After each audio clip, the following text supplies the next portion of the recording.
I still believe I've been in a really privileged position. By the time things got really bad, I was 32, but I already had 12 years having trained as a physio and a couple of years having been a yoga teacher. So I had so much extra knowledge that I could use. I've been working with people in pain before. And I really don't know how people who don't have that background get through that, because there's just zero support from the medical system. Even my very well-meaning and very knowledgeable GP, all he could do was like give me painkillers and send me to the gynecologist who was supposed to deal with that, but they didn't. On a daily basis, multiple times, I applied practices, whether that was relaxation, cognitive behavioral therapy, not spiraling into a bad mood, trying to dampen down my pain, trying to relax into the pain, try to not tense so the pain would have more resistance, so it would get more intense, so it would be harder to deal with it. So I already was able to do all those sort of things when I realized I couldn't move anymore while I was a really active person.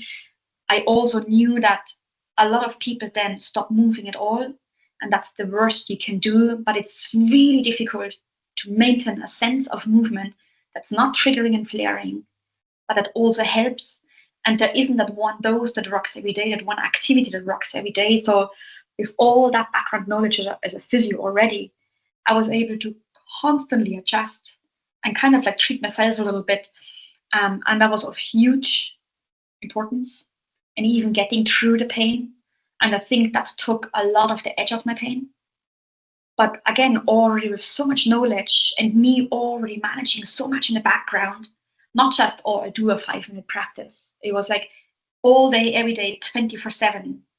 My brain was constantly busy to dampen the pain, to not get too frightened by the pain, to not let it ripple through my body, to relax into it, to give it less resistance.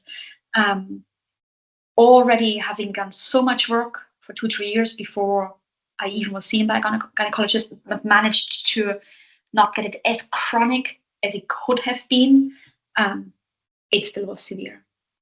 And this is why so often the recommendation is like no amount of nutrition and movement and physiotherapy and relaxation gets rid of the endometriosis. It can help you manage the symptoms, but the endometriosis is still there. It still does damage. It still progresses in your body. So it's really important to keep that in mind. Like, I'm really grateful I had that, to be able to cope with it while I was waiting for the surgeries. Like, I had stage 4 deep infiltrating, but I assume would I have had less intense symptoms, I would have been able to manage much longer with the practices I tried. But you can just do so much when you have progressing disease that has been dismissed for over 20 years and that has been made worse with bad surgery. Because this is what it was. The first surgery in Ireland was unskilled surgery by someone inexperienced who should have never done the surgery in the first place.